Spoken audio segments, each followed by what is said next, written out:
every rule, right? Yes, that's true. That there's probably one or two. That's okay.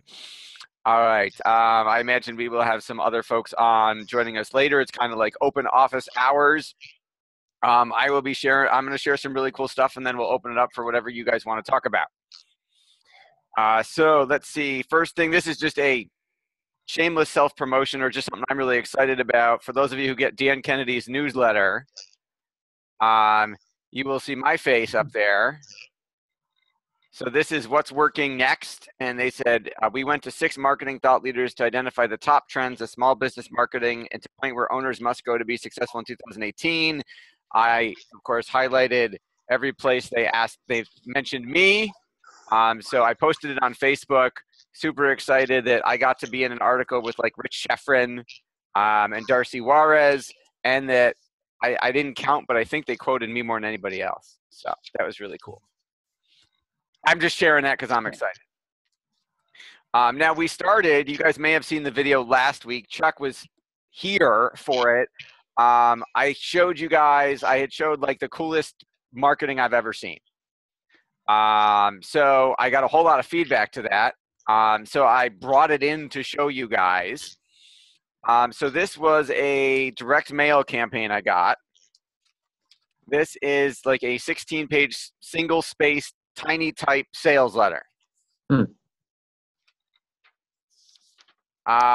whole sales letter sells you on sending this back. Now the point of the sales letter is we're a secret society. We have the secrets of the universe. We've been watching you, and we've selected you as might be worthy for joining our cult. They do not actually use the word cult. I'm hoping it's a cult because I'm drinking the Kool-Aid. Or it's the best marketing I've ever seen, or both. If you want, I will scan some of this stuff in. It is some of the best copy I have ever seen. I wish I had written it. So the 16-page sales letter sells you on physically mailing back or faxing. There is no website. There is no internet. There is no email. You fax this form back, and they will send you a 55-page sales letter. So you fax it in, which means you have to have a fax machine or go to Kinko's. They say you can direct mail it. You can mail it back, but then they start putting deadlines on stuff. And like you get a letter and it's got 24 hours, so you'd have to FedEx it. So they seriously have their urgency closed down. Your 50-page sales letter is this 55-page booklet. Again, small type. You have to read. It's the greatest hidden secret of all time. The 55-page booklet sells you on actually paying. Again, you have to mail it back. It's a credit card form. Mail or fax back to buy a manuscript with the secrets of the society. All right, you guys with me so far? Yeah. Mm-hmm. All right. The secrets of the society, I put Post-its over it because I can't tell you guys or I'd have to kill you. That was supposed to be a joke. This is a 1,200-page book. You want to talk about thud factor, and these, again, it ain't double-spaced. It is, hang on, I'll get you the 1,210 pages. And you say people don't read. And they've only, so you have to pay for the book just enough to cover our costs. It's $120 for the book. After you buy the book, a few weeks later, you get another sales letter talking about how you now have, you've now been accepted. You have to reserve your spot in the cult. You have 24 hours to fax it back. You fax it in and you get, again, via the mail, your membership form in the cult.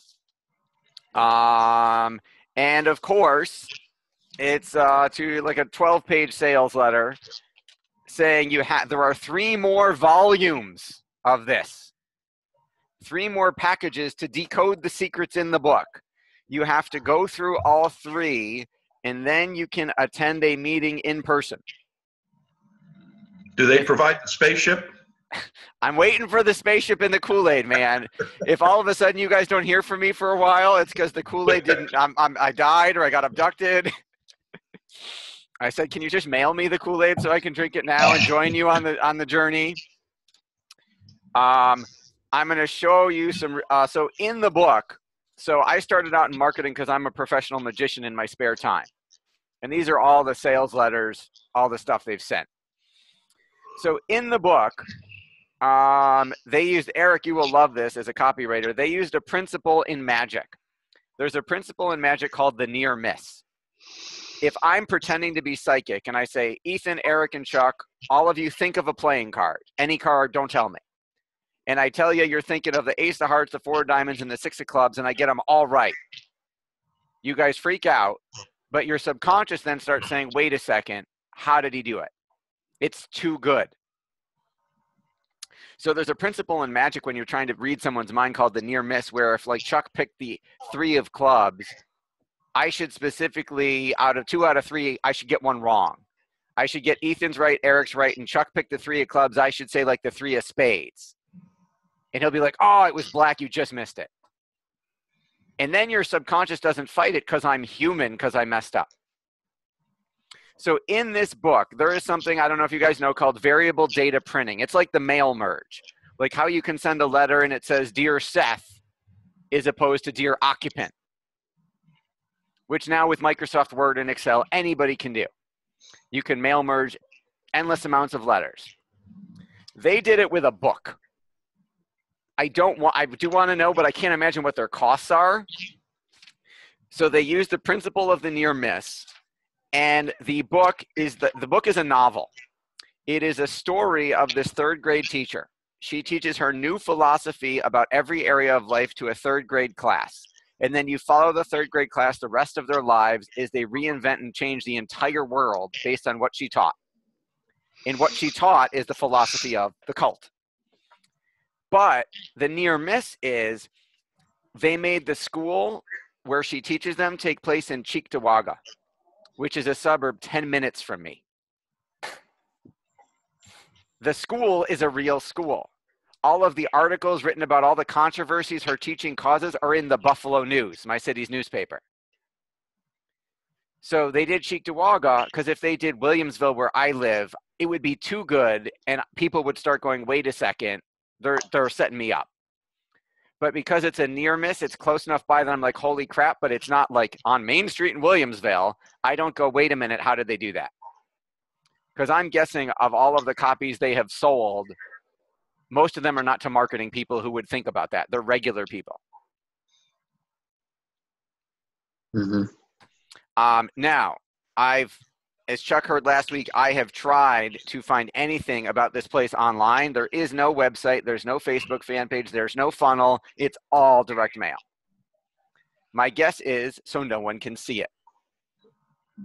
My guess is no one can copy it, and they don't have to worry about like the FCC knocking down their door. It's funny. The only thing I could find was on Ripoff Report. There's one guy. And this is the funny thing, he didn't give him any money. His complaint is he got the letter, he sent away for the booklet, the 55-page sales letter. After the booklet, he didn't buy this, and they had the nerve to send him a follow-up letter saying, you didn't buy. So he's complaining that they dripped on him. They didn't rip him off for any money, but he's just complaining that they followed up. I said, dude, welcome to direct response. If you got on my list, I wouldn't have sent you 1 or 2 letters. I would have sent you 1 a week for the next 10 years until you died. So I can't find a thing online. The only thing I was able to find is the book is registered with the Library of Congress because it's copyrighted. And according to the Library of Congress record, they have sold 250,000 copies of this.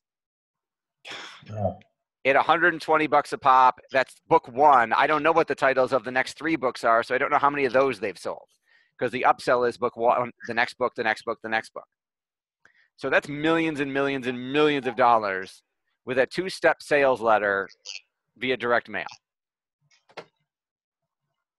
And no physical address listed anywhere, huh? You can mail it back or fax it back. You can mail it. It's a post office box in Utah. Ah, okay. which I'm Oh, sure is a remailing service, and isn't their actual physical address. So Seth, you said it was a 16-page letter to begin with. First thing, completely cold, 16-page sales letter. So it was just my impression, and I don't know if that's just in our field, but I always thought shorter was better, and that's like that would be receiving a 16-page single-space letter would be the death of any kind of marketing activity. So what Okay. was it that caught you right away that made you actually not throw that thing in the trash upon opening? Okay, so I want to address the first thing you said, and then I'll address what caught my eye. So there has been a debate in copy, and Eric can vouch for this, since the beginning of time on short copy versus long copy. And obviously with the advent of social media and 40-character tweets, that debate has gotten more and more heated. I think we now have an attention span of like 9 seconds, like a goldfish now, according to Sally Hogshead and her studies. So the debate gets more and more intense every couple months of short versus long. I will tell you what I have learned. When we write copy for example, we were just hired by a car wash to write direct mail. It's under new management, new car wash. Hey, the absentee owner for the last couple of years trashed the place. We need to tell everybody it's under new management. We need to mail, we're going to mail every door. We're going to mail literally every single person. It's a small town. We can afford to mail every single person in the town. And I said, okay. And I'm writing a long form, multi-page sales letter for a damn car wash to get them to try it for free. So what I've learned from Dan and Eugene Schwartz and, Agora and everybody else is short copy only matters if it's boring. If you are fascinating, people will read every single word. Yeah. Is that just something that would be inherent to the subject, or can you make anything fascinating? You can, all right, I'm going to put quotes around this. You can make almost anything fascinating. So I've made, I think you've seen some of my stuff in financial services. We made life insurance sexy. We made an annuity sexy. I'm making a car wash sexy in Wisconsin, of all places, where it snows even worse than Buffalo. And he's like, I want people to come wash their car every week. I'm like, in the winter? He said, yes. I'm like, okay, this is an interesting marketing challenge. I'm like, I don't wash my car all winter because it's Buffalo and I don't want it to freeze. So I've got to overcome that misconception that you should be washing your car in the winter for specific reasons. So I'm going to make spraying, do-it-yourself car wash. It's not Delta Sonic. It's literally you grab the hose, like a do-it-yourself car wash in the middle of freaking Wisconsin winter sexy. Okay. So yes, you can make anything sexy. Now, are there things I wouldn't use long copy to sell? Probably. I normally wouldn't send a 16-page sales letter cold. I would have made them opt in to get it first. I would have done a postcard and a couple page sales letter first, or I would have done a Facebook ad to a website where they opt in and then mailed them the letter in a shock and awe box. I normally would not send a 16-page cult sales letter totally cold. But apparently, everything I know is fucking wrong. Sorry, everything I know is wrong. And these guys are way smarter than me because they've sold at least 250,000 copies of one book.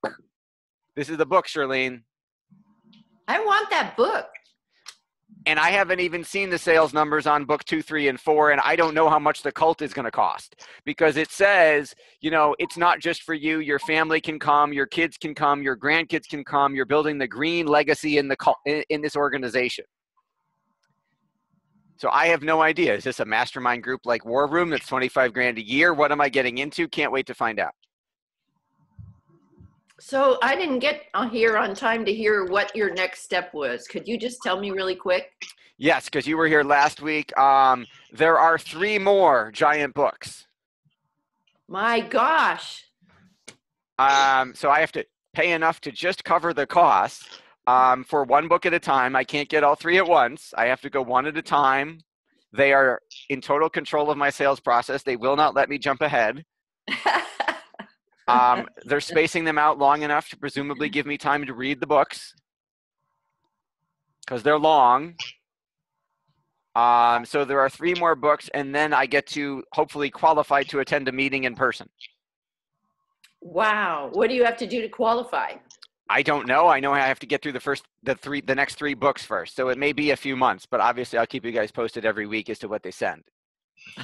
I'm thinking about scanning it. I mean, I'm thinking about like scanning it all and making it a giant, not the book. I'm not scanning 1,200 pages. I love you guys, but not that much.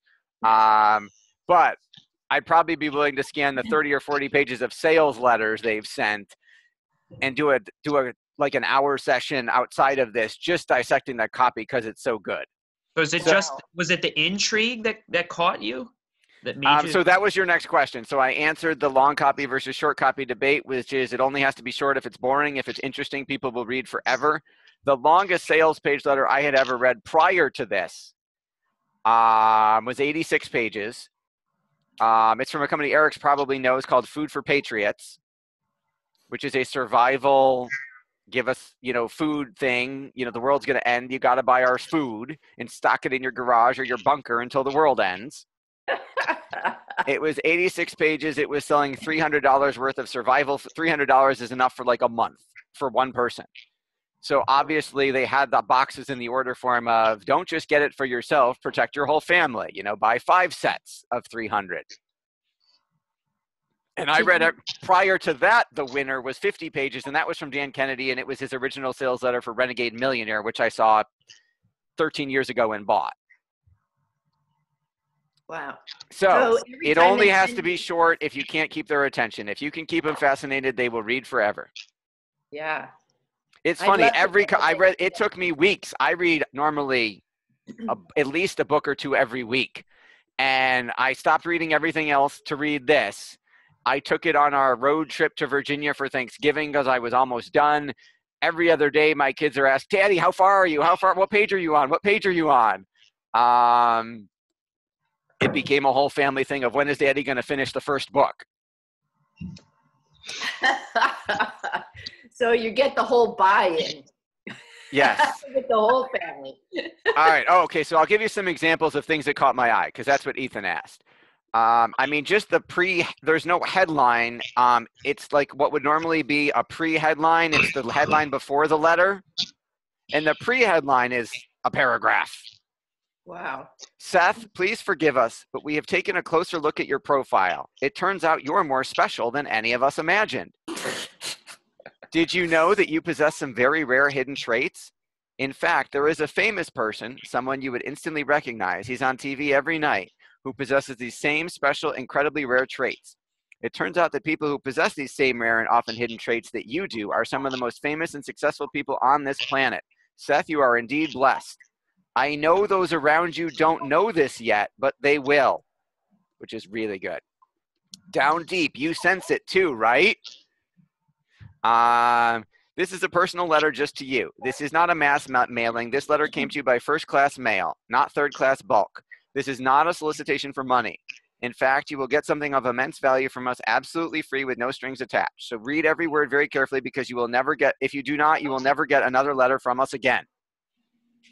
Please keep what I tell you secret because this information is confidential. There has existed for many years an exclusive association, a secret society of some of the world's most famous and powerful people. These include renowned actors and musicians, leading scientists and intellectuals, self-made entrepreneurs and artists, millionaires, professional gamblers, Casanovas, and statesmen. Many of these people you would instantly recognize. This association has uncovered some shockingly powerful secrets, and they share these secrets only amongst themselves. In fact, these secrets are the very reason these well-known individuals have achieved great prosperity. Seth, I have some incredibly exciting news to share with you. The association has analyzed your profile. You'd be unbelievably flattered if you knew who these individuals were. Please forgive us, but we've discovered something special about you. Blah, blah, blah, blah, blah, blah, blah. So can't you just scan it in and send it to us? Again, I know what you're thinking. This can't be real. It must be a scam of some kind. Let me assure you, everything I told you and I'm about to tell you is genuine. You don't have to commit to anything in order to get something invaluable from the society. Accepting this gift will not obligate you in any way for anything, not now, not ever. On the contrary, this is all about we, the society, can do for you, Seth. I want to share the secrets with you. Although you will make a lot of it once you know these secrets, this is not about money. They're yours without cost or obligation. You've earned them, Seth. Every successful person throughout history knew these secrets. Which brings me to the most important question of all, why did we select you? Blah, blah, blah, blah, blah. Yes, I will start scanning some of this stuff and sending it to you guys. I wonder if this is the Scientologist. Yeah, that's what I'm thinking. If Scientology is now selling via direct mail, I'm incredibly impressed. I would think with all the TV specials, maybe they went direct mail, who knows? But there's nothing in here about any aliens. And in Dianetics, at the end, like it's L. Ron Hubbard says, you meet this on bridge number 7 or whatever it is, you get to learn who the secret aliens are. So maybe I have to read a few more books. I don't know. So you have the second book now, Seth? Second book. And what does it include as opposed to the first one? Does it just go deeper into the first topics, or does it have all new topics? I am not far enough in. Oh, okay. I will let you know. And You're $240 into the sales funnel? 220. The first book was 120. The second book was 100.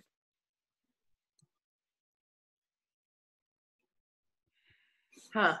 Which surprised me that the price went down for book number 2. It is shorter. It's only 500 pages. But if it were me, I would have raised the price on purchase 2 and would raise the price on 3 and 4.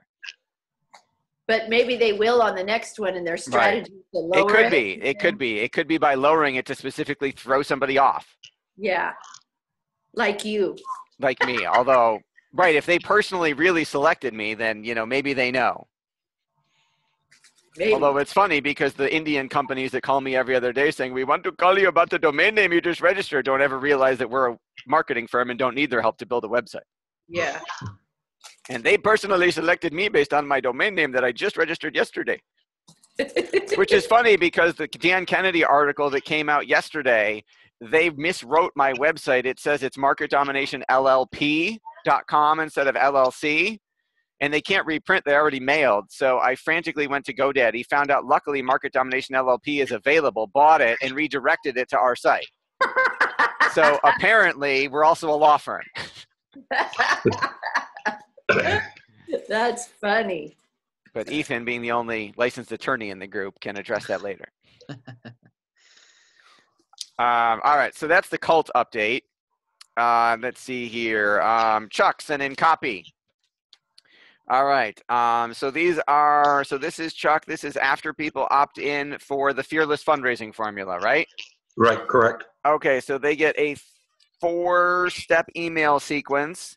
It delivers their report that they requested and then 3 more.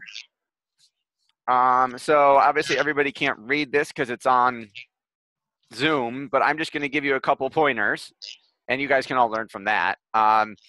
The subject line of the first email you have is welcome aboard. Here's your special bonus report. If you put welcome aboard and then their name, like welcome aboard Seth, you'll increase your open rate. If you personalize your subject lines, it'll up your open rate. And you've got Aweber, so Aweber will let you do that. How do you do that on Aweber? There's a merge field called first name. And you I can know just, that. I use that. Everybody normally personalizes the dear so-and-so in the body of the email, but if you copy the same field into the subject line, it will personalize all your subject lines. Oh, okay. Hey, Seth. Yeah. Just a word of caution on that, something that I learned. I have a Democrat congressional candidate who's got me on their email list somehow, and they personalized the subject line in an email I got last week that said, "You're the greatest, Chuck," or no, "You're great, Chuck," or something like that. And so now I've got she sent it in an email saying I'm great, so I'm going to use that as a testimonial from a congressional candidate, which, it helps me because I'm a nonprofit organization and I can't be partisan. So I was going to say, if a Democratic person sent you an email, won't you burst into flames or something? But it's one of those things when you're doing a subject line, just be careful personalize it like that, because somebody like me that's in marketing would turn right around and use that to my advantage and not really what they had intended. That's the first I've ever heard of someone using reversing a subject line to make it a testimonial. I would set up a Google alert, because I would imagine if they ever see that you used it, and they may track you down and say, hey, that's not what we said. You could say, yeah, it is, but you're stretching it, which I totally applaud as a marketer. I wouldn't worry about it. So, I mean, I would not do that because I was afraid that somebody would use it as a testimonial. I haven't even thought to do that, but that's a good idea. Yeah, well, politics is a little bit different animal, and I've got the screenshot, so if they want to claim they never said it. Right. Well, do you want, and you can always play dumb, but do you want a Democratic person saying you're great? I mean, that offends like 99% of your normal target market. Yeah, when I list the testimonial, I'm not going to list that she's a Democrat. But if anyone ever claims, hey, you're partisan, then I can say, well, no, I got this email from I got this one Democrat who said I was great. That's awesome. All right, so I would personalize the subject line. Welcome aboard. You could not use as a testimonial, so you're safe there, Chuck. Right. You started off with, "Hi, I'm Chuck Muth." Blah blah blah blah blah. I would talk about them first. I would say, here's the link to the report. You have a paragraph about here's the report I promised you. I would move that up to the beginning. Something else you have is I thought was good was you told them how to whitelist an email address to make sure you don't land in spam. The other thing I would do, other than a web URL where they could go to learn how to whitelist, is I would have a video. Okay. Like if you had a video in the email saying, here, watch this 2-minute video where I walk you through the process of how to whitelist. I would split test that. You may get more engagement of people watching the video than following the screenshots on your website. Okay. I like that you did that in the first email, because obviously you want to increase your deliverability rate for the rest of them. You did a really neat marketing trick. You put the friends and family fundraising letter in your PS and wrote, "See, it pays to read my emails all the way to the end." I thought that was very clever from a marketing standpoint. My question is, I would love to see you track the click-through rate on that link and see if people are reading to the end, because if they're not, I would move it up. I get that you're trying to train them, but if they miss it, they'll never see it. Right. And they won't learn the lesson. So what I would do is I would tease it. So maybe after I move up, here's your bonus report that you opted in for, to the beginning, I would add a line saying, make sure you read my email all the way to the end, where you will find blah, blah, blah, blah, blah. Excellent idea. Because otherwise they may not read it that far and they may miss it, and it's a really awesome report that you're giving away as a bonus. Got it. Good idea.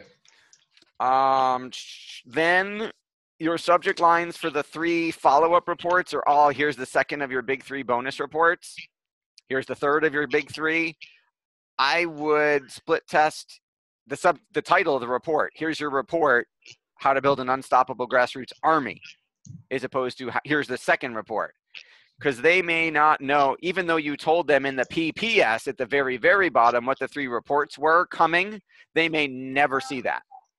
So put the name of the report in the subject line itself? Yeah, because you have compelling titles.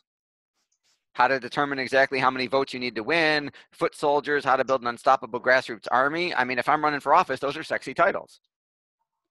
Got it. And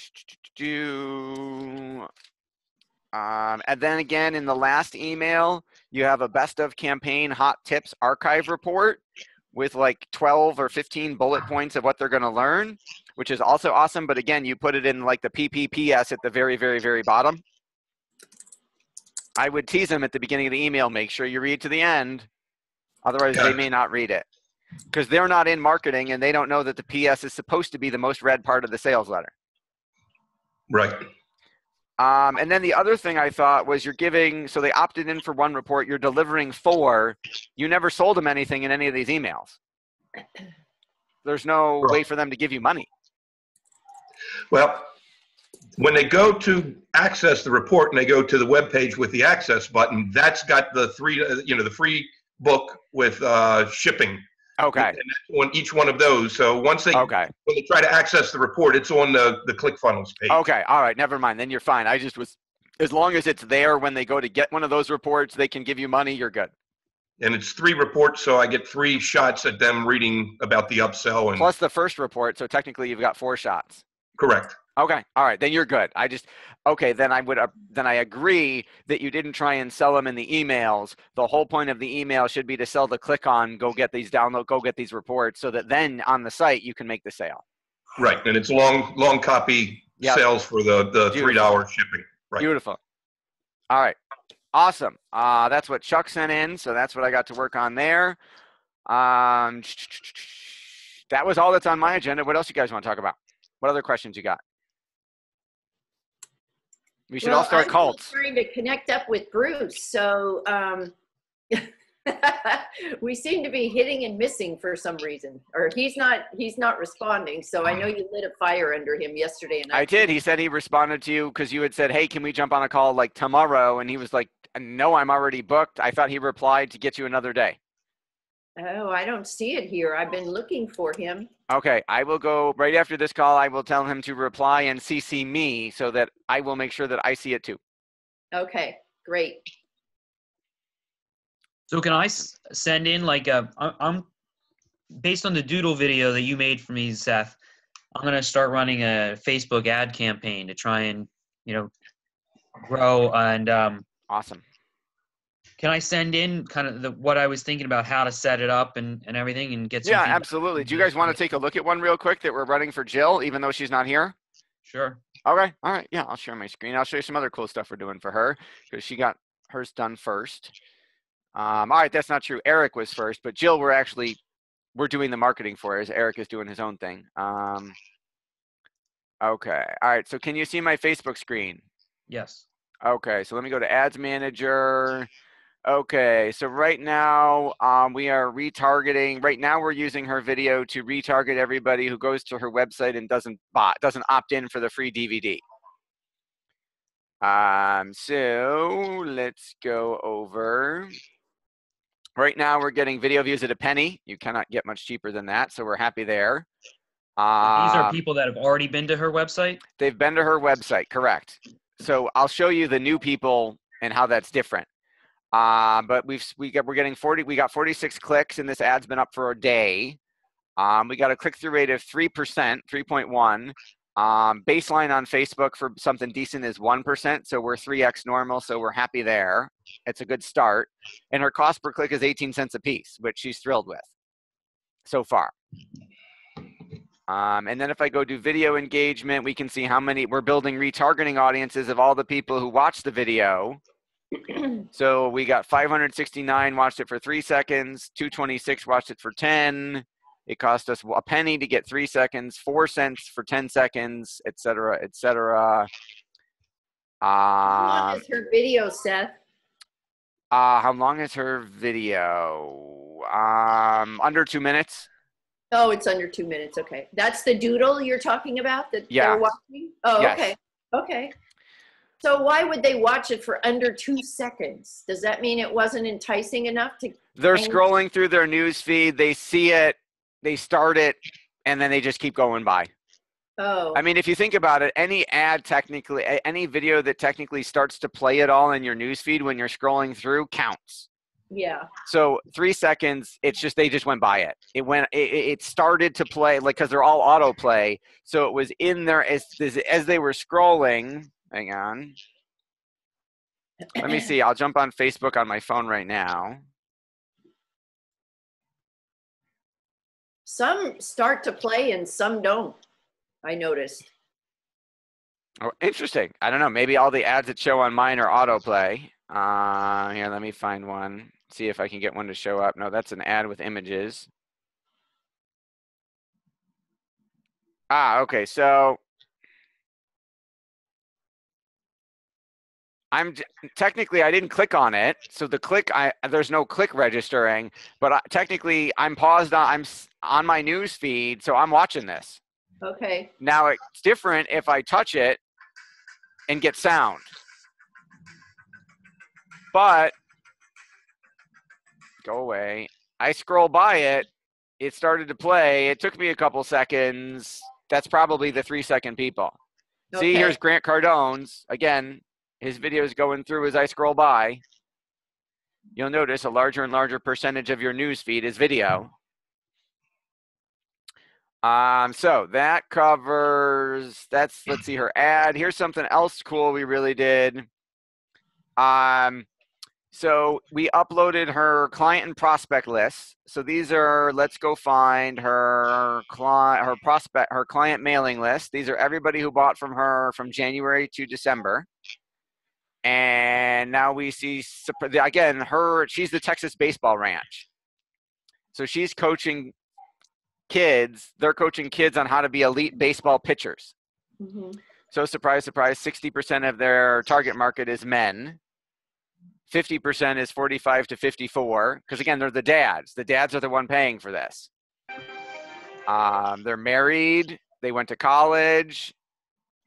Let's go see activity, which is important. Ads clicked in a month is 17. So they're clicking an ad about every other day. Now their prospect list, if we target that, it's interesting because then the number jumps up higher. So their prospects are clicking more ads than their customers. But if this number was like 0, then maybe Facebook isn't the place for them because it means they're not clicking on ads. So I want to see that they're clicking in order to run an ad there, because if they're not going to click, I'm going to waste my time. Yeah. Something interesting we found is 100% of our audience is iPhone. Zero computer, 0 Android. How did you load their names into that? Uploaded an Excel spreadsheet of their email addresses. Oh, okay. As a custom audience. So now when we ran that video retargeting ad, we went to everybody who hit their website, but we're only targeting them on Facebook on iPhones. Because 100% of her clients are iPhone users. So let's not waste money doing desktop or Android ads. Okay. And when you upload that custom audience, does Facebook go out and find people with similar characteristics? So the first thing they do is go find everybody on that list so I can run analysis like this. And the second thing is I can create a lookalike audience where Facebook says, okay, here's your average customer based on that file you uploaded. Let's go find everybody else who has the same criteria, which is in essence a way to clone your customers. Gotcha. Household, let's see, 90, they all own houses. Their average income is 150 to 250,000. They're relatively affluent because they've got to be able to pay to afford Jill and Ron, because flying to Texas for baseball ain't cheap. They have 4 or 5 kids, which she was surprised to know how many kids they have. Their home value is 200 to $500,000. And then let's go look at, they are driving luxury SUVs. Why? Because they've got 4 kids. They're also, this is dad's midlife crisis, is number 2 on the list is a sports car or a convertible. So in the picture, other than the video ad, when we do image ads, I would do pictures of like father, son in a sports car or sports car pulling up to baseball diamond. So I would customize my ads based on what I learned. I would reference the fact that they have, big house, lots of kids. 45% of them have pets, so I would I might put dogs in there. I could dive further and find out what percentage are dogs versus cats and target. And so then I would do dog and cat. Dog chasing a baseball. The more you dial down and the more targeted you get, obviously the better results you'll get. And Seth, one other quick question. Do you know whether it's possible with specifically with the Doodle video, I'm going to take just like the last 15 to 20 seconds so that people don't have to watch the whole thing. But I would love to be able to use the ending image as the first thing people see and then have it loop back to that. You can select, so when you upload the video and do a video ad, you can pick the thumbnail that shows. Okay. And you can select a frame from the video as your thumbnail, so you can pick any image you want. Oh, that's awesome. And then it'll just start at the beginning of the... Yes. The only issue is Facebook only allows 20% of your ad to be text. Yeah, okay. So if that image at the end is the one you want, is the one with all the copy... But it's got more... okay. You can't use it. The trick to get around that rule... Here, I'll show you how we get around it. There is free graphic design software... for stuff like that called Canva, C-A-N-V-A. And what we will do is we will take something that's got text in it, and then just add a background around it. So for example, this shirt is something is an e-commerce thing my 8-year-old is selling. So if we tried to run just the image of the shirt, it's too much text. Gotcha. So what I did was I put a banner around it. You see the yellow background? Yeah. So now it's less than 20% text and I can run it. Okay. So if you go to Canva and just say social media post, you upload an image and add a background, it solves the text problem. And that would be 20% of the visual image? Yeah, only 20% can be text. Okay. So for example, we did this, oops, now I'm messing with her image. But when we do book launches for clients, because we publish 5 to 10 books a month, we can't use the cover because it'll have too much text. So we always put a background around it and then we can run the ad all day long. Gotcha. Okay. Okay. Like this is, oh, you can't even see it, but this is a meme for a digestive issues page we're running selling digestive supplements. But I can't run just him. I got to put a background around him because it'll be too much text. Gotcha. Okay. By the way, that guy is social media gold. When he ran for president, I mean, using his image with we've got like 10 different versions of this for 10 different clients where whatever the copy is, it's just too damn high. Like he's clickbait. He gets a lot of clicks. Wow. Because he was a lunatic. And what is the person's name? This dude, I don't even remember. He was a Republican candidate for president. One of the 52 candidates before Trump took over. Yeah, he's but been if you just go to like Google Images and type in like too damn high meme, you'll find him. His original phrase was "the rent is too damn high." He's from New York. That was the name of his party. Was the rent is too damn high party? Yeah. Gotcha. But we just took the too damn high and we keep changing the top part. But Canva is free. Canva will do. We use Canva for all kinds of things, Facebook, Instagram, flyers, banners. When we are doing a quick and easy graphic design job, we will do it on Canva. When we are doing something, super involved, then Kristen or Lexi or one of my in-house full-time designers will do it. And they'll make it look much better. But this gets you mostly, we do this for Facebook ads all day. Gotcha. Now, the way Canva makes money is they give you all kinds of images, a zillion. You can upload your own for free, but you will see, like, let's say I wanted an image of cancer because I have a number of clients in the cancer space. You'll see some are free, and then some are like $1. It's like an iStock photo thing, like you're paying for the image. Mm-hmm. So then I'm like, it's $1. Go grab 10 different ones. Who cares? Let's split test them all. It's $1. And then there's some images that you got to have a pro account, and then you got to pay every month to get access to the pro images. So that's how they make money. But the software itself that'll let you make almost anything is free.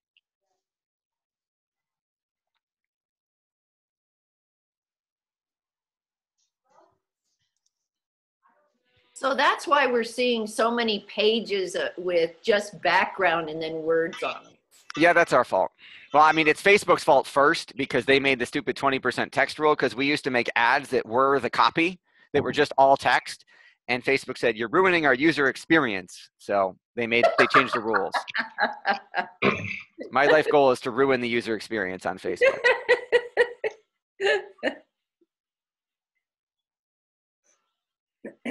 So, Seth, I have a question for you about website. I have my 3 programs on my website. And I met someone the other day, and she was going through my website trying to figure out how to buy my programs because I don't have the pricing up there because, it's a higher level. And I need to make sure that they're qualified to come into my courses. And so I have them go through a questionnaire and then set up some time to talk with me. Do you think that I should put the pricing on the site? Well, you want to make it as easy as possible for people to give you money. Okay. When you say the pricing is higher, like I mean, wouldn't that qualify people, right? Are you taking people who think they can't afford it and then convincing them on the call? Or do you want people to know how much it is so that the people who can't afford it won't waste your time? Well, most of them I have to do financing with. And What if you put the pricing and said payment options of financing or payment options available? okay, so you think I ought to do that? Well, it depends. So you don't want to change your whole world for one person. If this is a common issue, if you're hearing it all the time, I would change it. If it's only one person complaining, it probably isn't a big deal. She wasn't really complaining. She reached out to me and said she wanted to make an appointment to talk to me. So maybe you should specifically not disclose, say pricing only available on a call or something. Okay. I mean, maybe you should do it on purpose. Okay. All right. I'll put that on there. I mean, it depends on how far you want to go. I mean, we have stuff, I think on one of our landing pages, it says reassuringly expensive. I love that. We've also got one that says if you have to ask, you can't afford us. Yeah. And what happens with that? Does it get anywhere? Yeah, it works. I mean, we make sales on all of our pages or we don't keep them up. Yeah. Wow. I I've like had that. people who were offended but bought anyway who said, man, that pissed me off, but then it made me really want to talk to you. I'm like, look at that. It worked. Yeah. Reassuringly expensive. You can swipe my copy if you would like. And what was the other one? If you have to ask, you can't afford it. Okay. You're a lot warmer and fuzzier than me, so I don't know if you am. want to use that one. But reassuringly expensive, you could totally pull off. Yeah, I could. I like that one. Okay. It's funny when I found a meme for my magic. I have my sales video for being a magician. I found a Disney meme. It's got like the outline, blue background, white outline of like the Disney logo and castle, and I put magically expensive underneath it. And like 3 times in that video, I tell people, it specifically says, we ain't cheap. And then I put in the copy, I know already. You're enough with telling you that it's expensive. Just tell me how much the damn thing is. And that's next to like the opt-in form. Because back then I got tired of people going, Joey the Clown can do it for a party for $100. You know, how come you're like 5 times that? Like, because I'm 5 times better than Joey the freaking Clown. All right, we are way over for time. Awesome call. Thank you very much, Seth. Yeah, show up. Make sure you show up every week. We will keep you posted on the cult. I'll start scanning stuff in for you guys. And let's keep having fun. Okay. Good job, Seth. Thank you. Thanks. Thanks, Seth.